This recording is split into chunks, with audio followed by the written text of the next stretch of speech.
우리 함께 할 말씀은 출애굽기 7장 1절부터 2절의 말씀입니다. 1절부터 2절 말씀 우리 합독하도록 하겠습니다. 여호와께서 모세에게 이르시되 볼지어다 내가 너를 바로에게 신같이 되게 하였은즉 내 형 아론은 내 대언자가 되리니 내가 내게 명령한 바를 너는 내 형 아론에게 말하고 그는 바로에게 말하여 그에게 이스라엘 자손을 그 땅에서 내보내게 할지니라. 아멘. 하나님께서 모세를 선택하시고 완전한 은혜 안에서 준비시키신 것을 우리는 보게 되어집니다. 오늘 7장까지 오는 데 있어서 한순간도 하나님께서는 모세의 모든 삶을 그냥 논 적이 없으시고요. 모든 것을 주관하셨죠. 무엇을 가지고요? 하나님의 뜻과 계획을 가지고서요. 그 모세를 향한 계획이 있었고 또한 그 모세를 통해서 하나님이 이루실 그 계획들이 있었던 것이죠. 이처럼 하나님께서는 우리를 선택하셨습니다. 하나님의 완전한 은혜 안에서 에베소서에 보면은 창세 전부터 우리를 택하시고 구원 주시기로 작정하시고 자녀 삼기로 예정하셨다고 하셨죠. 그 완전한 은혜 가운데 우리가 있는 것입니다. 그래서 하나님의 은혜로 말미암아 예수 그리스도를 믿는 믿음을 주셔서 우리를 구원해 주신 것이죠. 구원받은 우리 또한 모세와 같이 우리는 우리의 삶을 볼 때 때로는 우리 혼자인 것 같을 때도 있고요. 때로는 하나님이 그 은혜와 섭리가 안 보일 때도 있는 것 같지만은 단 한순간도 하나님은 우리를 떠나신 적이 없고요. 우리와 항상 함께 하시면서 하나님의 그 뜻과 계획을 이루고 계시는 것이죠. 모세를 하나님이 부르셨을 때 모세의 대답은 딱 한 가지였습니다. 뭐였습니까? 나는 하지 못한다는 거예요. 할 수 없다는 거예요. 자신의 무능을 고백했던 것이죠. 실제로 바로와 이스라엘 백성들의 반응이 어땠습니까? 모세를 거부했거든요. 무시했습니다. 그러니 갈수록 스스로의 자신감은 떨어질 수밖에 없는 것이죠. 그래서 결국은 인간적으로 봤을 때 모세 스스로 너무나도 나는 연약합니다. 나는 정말 무능하구나. 완전한 그 연약함들이 다 드러나는 것을 우리는 보게 되어졌습니다. 모세 스스로 깨닫게 되어졌고 곁에 있는 사람들도 아마 봤을 것입니다. 하지만 그때부터 하나님은 새로운 시작을 하신 것이죠. 우리가 스스로 진심으로 나는 아무것도 아니구나.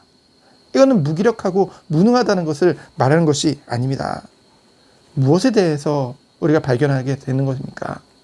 그리스도 안에서 발견된다고 하면은 내가 이렇게 축복받은 존재구나.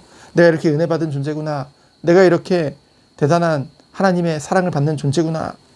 그런 것도 있지만은 뭡니까? 그리스도 안에서 나를 보니 나라는 것은 의지할 것이 못 되는구나. 사람이라는 것은 의지할 것이 못 되는구나. 오직 하나님만을 의지하며 오직 주님만을 바라보며 나가야겠구나. 이렇게 되도록 하나님은 모든 것을 이끄신다는 것이죠. 때로는 시련을 통해서, 때로는 어려움을 통해서. 근데 꼭 시련과 어려움으로만 이것을 깨닫게 하시는 것은 또 아닙니다. 우리에게 은혜를 주셔서, 확신 주셔서, 기쁨 주셔서, 행복 주셔서, 즐거움, 기쁨, 그리스도 안에 있는 그 은혜와 사랑을 체험하게 하심으로 정말로 세상이 줄 수 없는, 나 스스로는 만들 수 없는 그 참 평강과 참 은혜, 그것을 발견하도록 하나님께서는 이끄신다는 것이죠. 이러한 과정들을 통해서 하나님이 결국은 우리를 하나님의 일을 성취해 나가는데 우리를 쓰신다는 것입니다. 늘 주저하기만 했고 늘 소심했던 모세가 이제는 이 7장부터 보면은 완전히 바뀌는 것을 우리는 보게 되어지죠. 근데 중요한 것은 이때부터 7장부터 하나님께서 직접 하나님의 능력을 행하기 시작하거든요. 나타내기 시작하거든요. 바로뿐만이 아니라 이스라엘 백성뿐만이 아니라 애국 온 땅의 모든 사람들이 볼 수밖에 없도록 1절에 보면은 모세에게 하나님이 뭐라고 말씀하셨습니까? 바로에게 신과 같이 되게 하겠다. 이걸 봤을 때 무엇이 생각납니까? 처음에 모세가 그 아론을 다시 만나게 됐을 때 출애굽기 4장 16절에 보면은 아론에게 있어서 모세가 하나님같이 되게 하리라는 같은 말이죠. 이건 무엇을 의미합니까? 그만큼 하나님의 말씀을 전달하는 것, 그것이 너무나도 중요하다는 것이죠. 하나님의 말씀을 전달하는 것에 정말로 하나님의 신적 권위를 부여한다는 것입니다. 그 어떤 것도 굴복시키는 하나님의 말씀, 그것을 대언하는 것. 그러면서 앞으로 벌어질 일들을 모세를 통해서 말씀하심으로 아무리 바로가 완악해지고 거부하고 아무리 악한 행동을 할지라도 결국은 굴복될 것을 말씀하시는 것이죠. 무엇 앞에요? 모세의 능력입니까? 모세가 대단해서입니까? 아니요. 하나님의 말씀이 증거될 때, 하나님의 말씀이 선포될 때 완전히 굴복될 것을 말씀하고 있는 것이죠. 그렇기 때문에 2절에 보면은 내게 명령한 바를 전부 말하라고 하나님께서 말씀하고 계신 것입니다. 가감없이 말하는 거예요. 저도 주의 종이다 보니까 이제 말씀을 이제 전달하죠. 그렇게 말씀을 전달하기 위해서는 먼저 말씀을 묵상합니다. 묵상하면은요, 하나님 말씀을 묵상하면 참 많은 말씀들을 저에게 주세요. 그러면은 성도님들을 생각하면서 기도하면서 이것을 준비하게 되어지죠. 그때 이것저것 많은 생각들과 많은 말씀들과 많은 메시지들이 마음에 담기게 되어집니다. 근데요, 저 또한 이 받은 말씀을 있는 그대로 묵상된 것을 그대로 전달하는데 좀 걸릴 때가 많아요.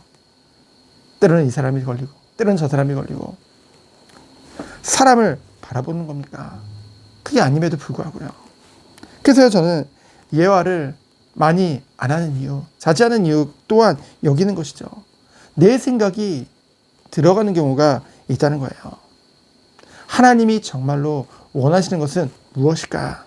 오직 하나님의 말씀을 있는 그대로 전달하는 것. 왜요? 말씀만이 생명이요. 말씀만이 하나님의 정말 음성이요 뜻이기 때문에 그것을 전달하는 것이 정말 하나님이 원하시는 것이구나. 내 생각과 내 기준으로 성도들과 함께 인도받는 것이 아니라 정말로 하나님의 말씀으로 세워져가는 저 또한, 그리고 우리 모든 성도님들 또한 이 말씀으로 세워지는 것, 그것이 하나님이 원하시는 것이구나. 참된 능력과 세상을 승리하는 비밀이 어디 있습니까? 하나님의 말씀 안에 있는 줄 믿습니다. 그래서 말씀은 내 발의 등이요 빛이요 성령의 검 곧 하나님의 말씀을 가지라고 하시는 것이죠. 그래서 우리가 정말로 이 말씀을 늘 예배를 드리기 전에 미리 성경을 읽고 묵상하는 축복이 우리 성도님들이 있기를 예수 그리스도로 축복드립니다. 성경을 미리 읽어봐야 돼요. 우리가 정말로 지금 강해 설교식으로 계속 하잖아요. 이 성경 말씀, 우리가 비록 교회에서 보면 앞에 화면으로 성경도 띄우고 하지만은 그렇다고 해서 성경을 안 가져오시면 안 됩니다. 왜냐하면은 우리는 성경 말씀 한 절 한 절 보면서 그 안에서 하나님의 뜻을 알고 그 안에서 하나님의 말씀으로 인도받고 있기 때문에, 그래서요, 우리가 정말로 말씀을 읽고 묵상할 때 우리 안에 있는 성령께서 그 말씀을 조명시켜 주신다니까요. 깨닫게 하신다니까요. 적용하게 하신다니까요. 그래서 오늘도요, 우리가 다른 것을 의지하는 것이 아니라 오직 말씀만을 의지하며 말씀 붙잡고 하나님이 원하시는 온전한 축복 속으로 들어가는 세워지는 그 은혜가 있기를 예수 그리스도 이름으로 축원드립니다. 시간 기도합니다. 하나님 감사합니다. 다른 것이 아니라 말씀으로 우리를 세우는 하루 되도록 주께서 축복하여 주옵소서. 하나님이 주시는 힘과 능력이 말씀 속에 있음을 깨닫고 오직 말씀을 의지함으로 승리하는 하루 되도록 주께서 축복하여 주옵소서. 살아계신 예수 그리스도 이름으로 기도합니다. 아멘.